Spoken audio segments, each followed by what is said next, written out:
I pledge to you that on next January 20, there will begin in Washington the biggest unraveling, unsnarling, untangling operation in our nation's history.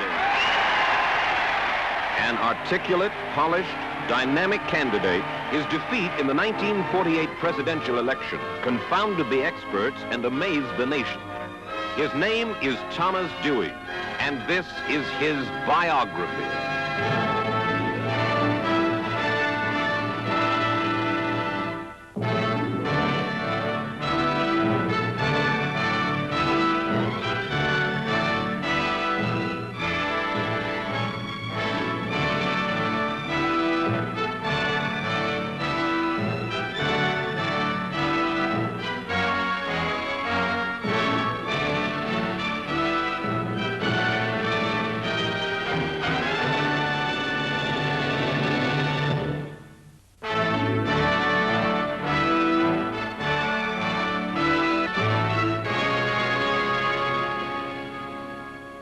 I'm Mike Wallace. This is Biography. Our story, Thomas Dewey.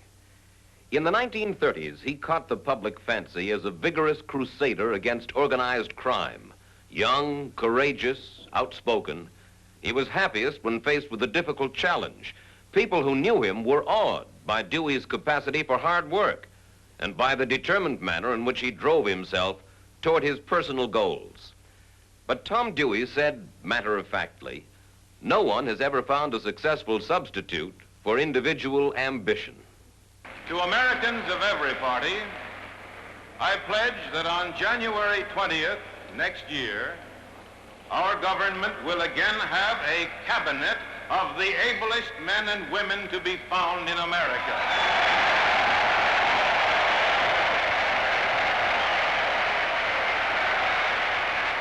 They will be capable of administering their powers. They will each be experienced in the task to be done and young enough to do it.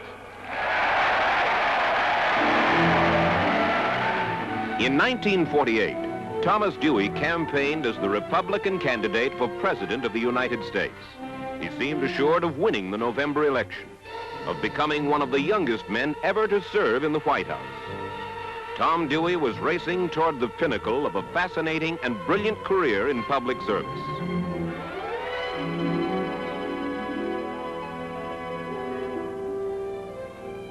Born in 1902 in Owasso, Michigan, Tom Dewey has all the qualities of a leader.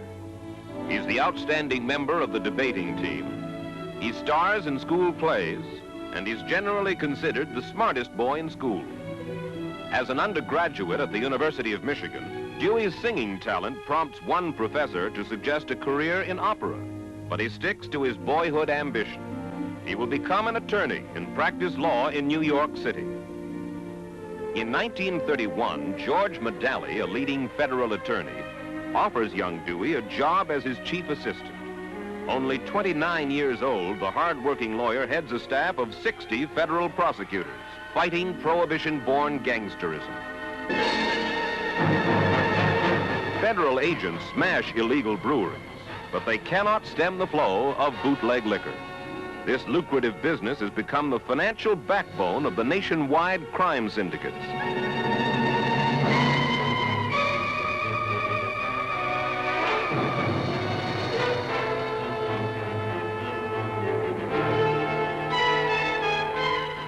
Terrifying gangland wars are fought over control of bootleg empires. The early 1930s are known as the lawless years.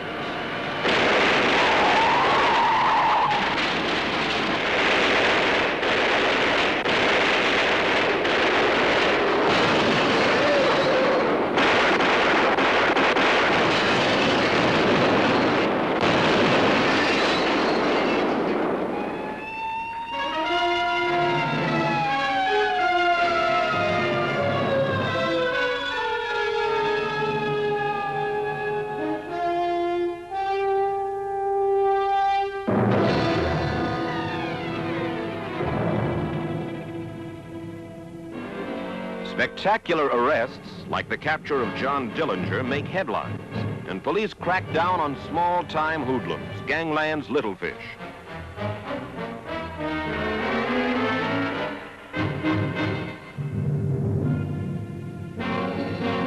The men who run the rackets, however, the real powers, seem to be above the law. Czars of the underworld like Al Capone, Legs Diamond, Dutch Schultz are periodically arrested. But time after time, they are freed for lack of evidence. A determined, often brilliant investigator, Tom Dewey is one of the federal attorneys most feared by the crime syndicates. Says one gangster, you can't beat him and you can't buy him. In 1935, at the request of the New York grand jury, Dewey takes on the job of special prosecutor. With the support of New York's reform-minded mayor, Fiorello LaGuardia, he will begin an all-out campaign to break the city's flourishing crime syndicates. Mr. Dewey, you have been given a most difficult task, but the opportunity of helping the people of this city. What can we do to help you? There are few businesses today which do not somehow pay their tribute to racketeers, a tribute levied by force and collected by fear. Racketeers succeed only so long as they can prey upon the fear or weakness of disorganized or timid victims. They fail and run to cover when business and the public, awakened to their own strength, stand up and fight. In lightning raids, Dewey's men round up ex-convicts, stool pigeons, bookies, the weakest links in the crime network.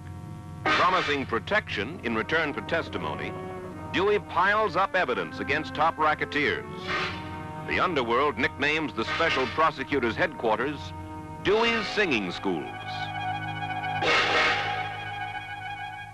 Dutch Schultz and his lawyer, Dixie Davis, are suspected by Dewey of running the numbers gambling racket. Before he can be prosecuted, Schultz will be killed by the underworld because he refuses to give up a wild scheme to murder Dewey. Charles Lucky Luciano grabs control of Schultz's empire. But in a matter of months, Dewey and his staff have gathered a phenomenal amount of incriminating evidence against the racket boss. Luciano is convicted on more than 60 criminal counts.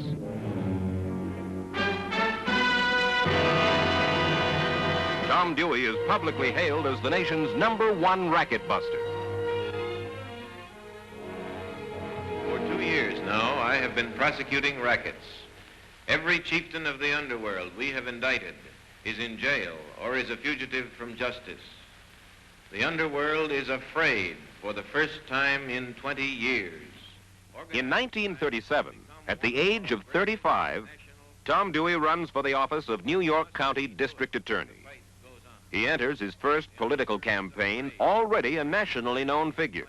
The vote for district attorney is a tremendous victory for the people of New York. We shall reorganize the office of the district attorney, and we shall restore criminal justice in the county of New York. As district attorney, Dewey's first target will be political boss Jimmy Hines, a long-suspected angel to the underworld. The arrest of Dixie Davis, now top man in the numbers racket, cracks the Hines case for Dewey. Davis pleads guilty and names Jimmy Hines protector of illegal gambling in New York. When the young district attorney wins his case against Hines, columnist Damon Runyon writes, Tom Dewey has proved himself one of New York's greatest assets. Rarely does Dewey have the chance to relax with his wife Frances and 2 young sons. Even on visits to their farm in upstate New York, he cannot fully escape the pressures of public office.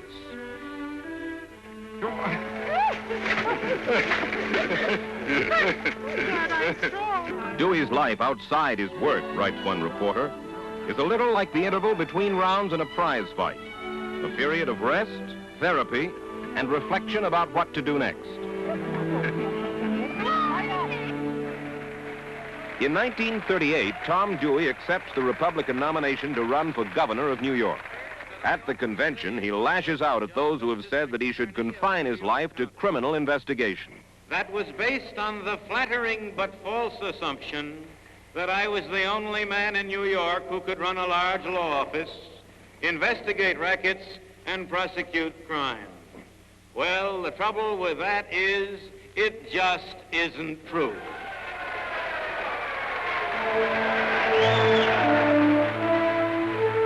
Tom Dewey is defeated by a slim margin in his first gubernatorial race. But his vigorous campaign, his dynamic appeal, have placed him in the national political spotlight. Still in his 30s, he is being mentioned more and more as a candidate for the 1940 Republican presidential nomination.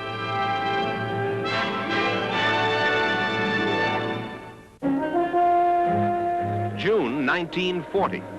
At the Republican National Convention, Thomas Dewey, along with Robert Taft, is a contender in the early voting.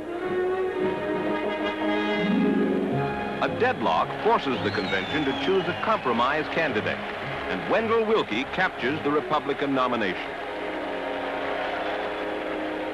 Dewey regards his loss as only a temporary setback. The fella, he says, has to lose at least once before he can win.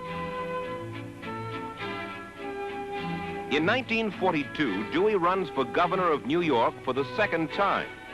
This time, his dynamic personal appeal, his prominent role in national politics, wins him the executive office of the nation's key political state. The office of governor of New York has often been a springboard for presidential hopefuls. Now, with his sights set on the 1944 national election, Governor Dewey surrounds himself with a select staff of advisors, men like Herbert Brownell and John Foster Dulles, both destined to become prominent in national politics. Dewey's preparations pay off at the 1944 Republican National Convention. Tom Dewey wins the presidential nomination. In the midst of World War II, Dewey plans a hard-hitting campaign aimed at his aging opponent, President Franklin Roosevelt. He will challenge FDR's wartime administration with a direct, uncompromising attack. This is a campaign against an administration which was conceived in defeatism, which failed for 8 straight years to restore our domestic economy, which has been the most wasteful, extravagant, and incompetent administration in the history of the nation, and worst of all, one which has lost faith in itself and in the American people. Only last week in Madison Square Garden, Earl Browder, the head of the Communist Party in America, proclaimed to 15,000 cheering adherents that the election of my opponent was essential to his aims. This is the same Earl Browder, now such a patriot, who was convicted as a draft dodger in the last war, convicted again as a perjurer, and pardoned by Franklin Roosevelt in time to organize the campaign for his 4th term. Let us resolve here and now to put an end to government by the cynical theory of who gets what, when, and why. Let me make one thing clear right now.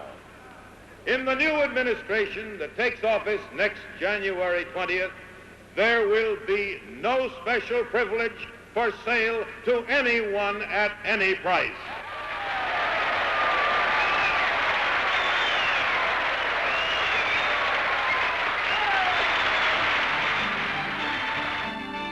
Despite Dewey's slashing campaign, Americans refused to change leaders in the middle of World War II. Says one of Dewey's advisors, "We had few illusions of victory. The campaign," he adds, "was to pave the way for 1948. Dewey lays the groundwork for his next attempt to win the presidential nomination with handshakes, hellos, and personal appearances throughout the United States, the grinding ritual of American politics.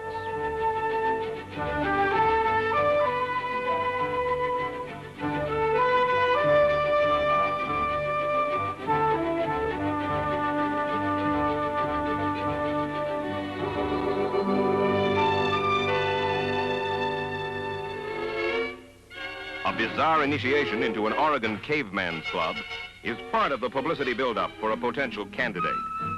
He is near the end of a grueling campaign for the Republican presidential nomination.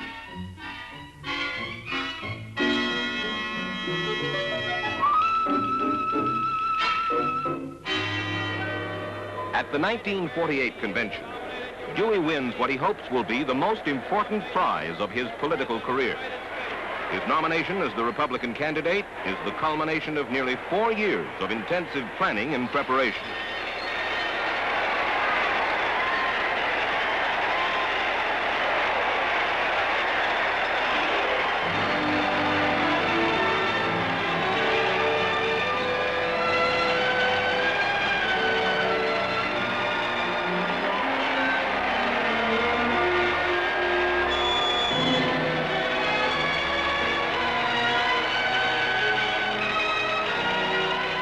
In his acceptance speech, Dewey surprises veteran politicians with a hard-hitting declaration of political independence.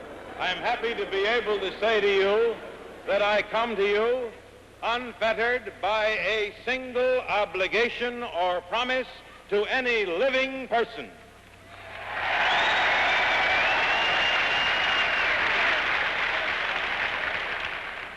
I come free to join with you in selecting to serve our nation the finest men and women in the country, free to unite our party and our country in meeting the grave challenge of our time.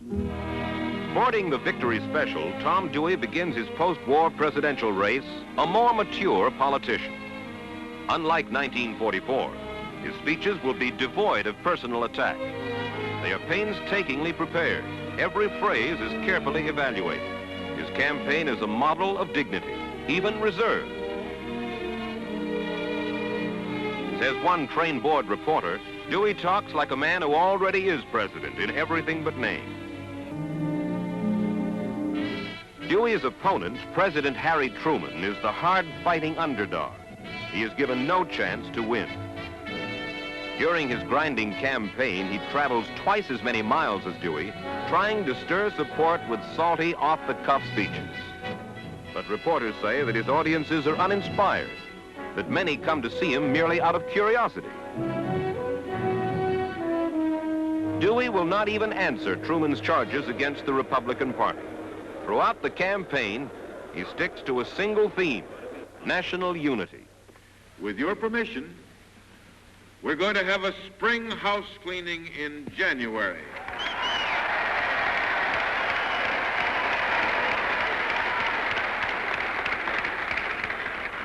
We're going to have the biggest untangling, unsnarling, weeding, and pruning operation in our history. And it's going to be an inspiring job. We're going to do it as a team with a teamwork government. America can do this job that's ahead of us. Not the bureaucrats, not the government, but the free people of a free America.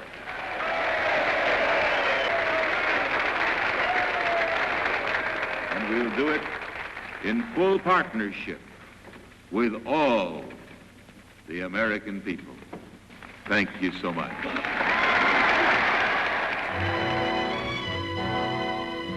Election night, 1948. Although the first returns give Truman an early lead, Republican leaders and a good deal of the press are convinced that Dewey will win. Some early morning newspapers even go to press headlining a Republican victory.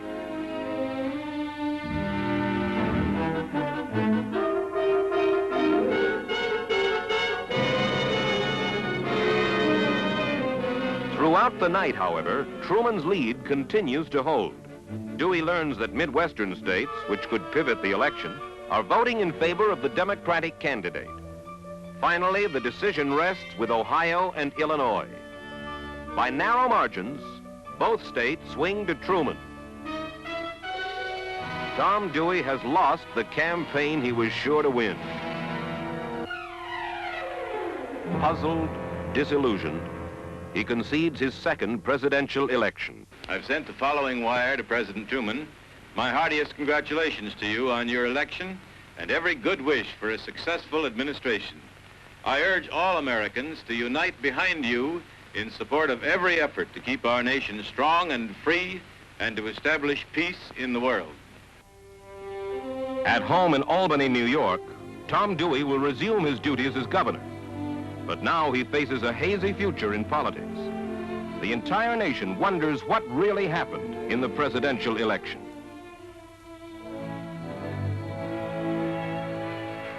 Early in 1949, the defeated candidate himself offers an answer. It's a great pleasure to me to come to Washington, even if for only a visit. At one time last year, I expected to come for a longer stay. I was under the impression, which was shared by a great many others, that I had a clear call to duty. But last November, it turned out to be some other kind of a noise. I would like to bring out into the open one basic problem. The Republican Party is split wide open.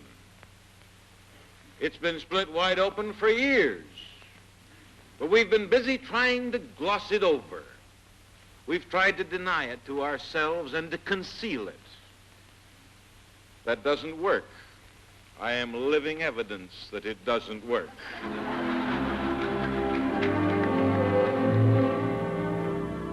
After almost a decade, Dewey is at last free from the pressures which surround a potential presidential candidate.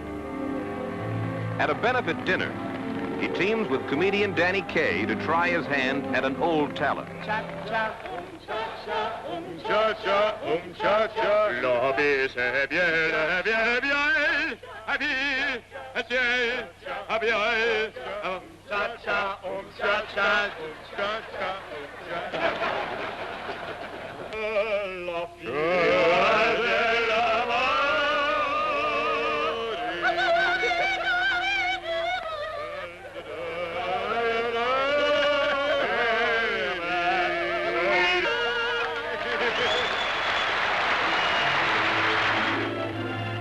In the early 1950s, Dewey is still considered an important force in the Republican Party.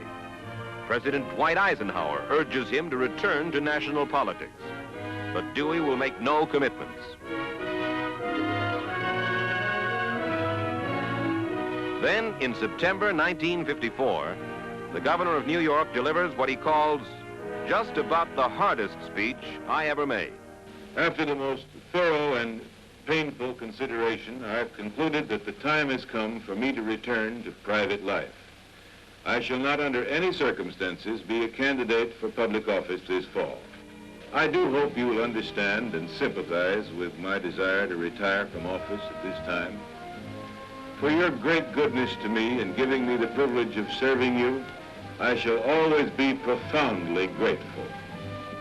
Upon his retirement from politics, Tom Dewey becomes a senior partner in a New York City law firm. Looking back on more than 20 years of public service, he voices no regrets. It has been a challenge and a high privilege, he says, to work with the surge and sweep of great events. Thomas Dewey has never voiced his personal feelings about his defeat in the 1948 presidential election. His only statement was, "I have been graduated at an early age to the role of elder statesman." One reporter, though, made this telling comment about him. "A man who has twice been within arm's reach of the presidency must never really sleep well. He must count bad breaks instead of sheep." Mike Wallace for Biography.